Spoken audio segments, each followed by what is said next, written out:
నేను చేసే స్నాక్స్ అన్నిటిలో చాలా ఇష్టమైన స్నాక్స్ మా పిల్లలకి రగడా చాట్ అండి. చాలా సింపుల్‌గా, ఈజీగా తయారు చేసేసుకోవచ్చు. మనకు తయారు చేసుకోవటం వస్తే ఇంట్లో చేసుకోవటమే బెటర్ అంటాను నేనైతే మాత్రం నలుగురు తినేవాళ్ళుంటే.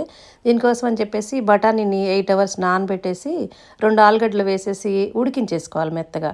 స్టవ్ మీద ప్యాన్ పెట్టుకొని కొంచెం ఆయిల్ వేసుకొని జీలకర్ర, సోంపు వేసేసి అది కూడా వేగిన తర్వాత ఉల్లిపాయలు, పచ్చిమిర్చి వేసేసి కొంచెం పసుపు, ఉప్పు వేసేసి లో ఫ్లేమ్‌లో చక్కగా ట్రాన్స్పరెంట్‌గా మగ్గిచ్చేసిన తర్వాత 2 టొమాటోస్‌ని కూడా సన్నగా కట్ చేసి వేసేసుకొని ఇవన్నీ కూడా వేయించేసుకోవాలనమాట. అల్లం వెల్లుల్లి పేస్ట్ వేయటం ముందు మర్చిపోయాను. ఉల్లిపాయలతో వేసుకోవాలి యాక్చువల్లీ. ఇప్పుడు వేసేసి మధ్యలో వేయించేసాను. ఇప్పుడు మనం ఉడకబెట్టుకున్న ఈ బఠానీను, ఆలుగడ్డల్ని సపరేట్ చేసేసి ఆలుగడ్డల పొట్టు తీసేసుకొని మ్యాష్ చేసేసుకోవాలి. అలాగే బాగా ఉడికించేసుకున్న ఈ బఠానీ కూడా ఉల్లిపాయ, టొమాటో వేయించుకున్నాం కదా దానిలో వేసేసి బాగా కలిపేసుకోవాలి. నీళ్ళతో సహా వేసేసుకోవాలి. మనం ఉడికించుకున్న బఠానీ వాటర్ ఉంది కదా ఆ వాటర్తో సహా వేసేసుకోవాలి. ఇప్పుడు ఆలుగడ్డలను కూడా మ్యాష్ చేసేసి ఇది కూడా వేసేసుకొని కొంచెం కారం, గరం మసాలా, ధనియాల పొడి, ఒక పెద్ద స్పూన్తో చాట్ మసాలా కూడా వేసేసుకోవాలండి. ఇవన్నీ వేసేసి గట్టిగా అనిపిస్తే మళ్ళీ కొంచెం వాటర్ పోసేసుకొని బాగా కలిపేసుకోవాలి. దీనిలో కొంచెం స్వీట్నెస్ కోసం అని చెప్పేసి నేను ఒక చిన్న స్పూన్తో షుగర్ కూడా వేస్తున్నాను.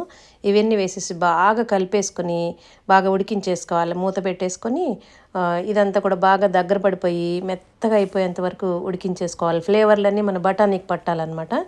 మూత పెట్టేసి ఉడికించేసుకున్న తర్వాత ఇంకా దింపిన తర్వాత స్టవ్ ఆఫ్ చేసేసిన తర్వాత కొంచెం ఒక పెద్ద నిమ్మకాయ జ్యూస్ తీసేసి పోసుకోవచ్చు, లేదా చింతపండు రసం తీసైనా పోసుకోవచ్చు అనమాట. స్టవ్ ఆఫ్ చేసిన తర్వాతే నిమ్మరసం పోస్తాను నేను, ఎందుకంటే కొంచెం చేదొచ్చే ప్రాబ్లం ఉంటుంది, అందుకని అట్లా చేస్తాను.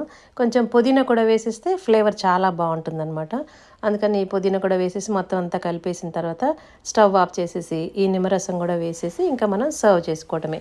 సర్వ్ చేసుకునేటప్పుడు క్యారెట్ తరుగు, కొత్తిమీర తరుగు, సన్నగా ఉల్లిపాయ తరుగు అన్నీ రెడీ పెట్టేసుకొని ఇంకా మనం బౌల్స్లో వేసేసి ఎవరిది వాళ్ళకి మనం ఇవన్నీ కూడా కొంచెం కొంచెం వేసేసి పైన సన్న కారపూస ఉంటుంది కదా, సేవ్ అంటారు, అది వేసేసి సర్వ్ చేసుకోవటమే. ఇదే చాట్ని పానీపూరీలు ఉంటే కనుక దానిలో పెట్టి కూడా సర్వ్ చేసుకోవచ్చు. పిల్లలకి ఇలా కూడా సర్వ్ చేశాను నేను 2 రకాలుగా.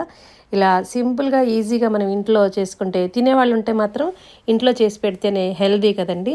బయట కొంటే డబ్బులు వేస్ట్, వాళ్ళు ఎలా చేశారన్న టెన్షన్ ఉంటుంది. ఇంకా తప్పదన్నప్పుడు తినేస్తాం అనుకోండి, ఇలా చేసి పెడుతూ ఉంటాను అనమాట పిల్లలకి. చాలా చాలా ఇష్టం అండి.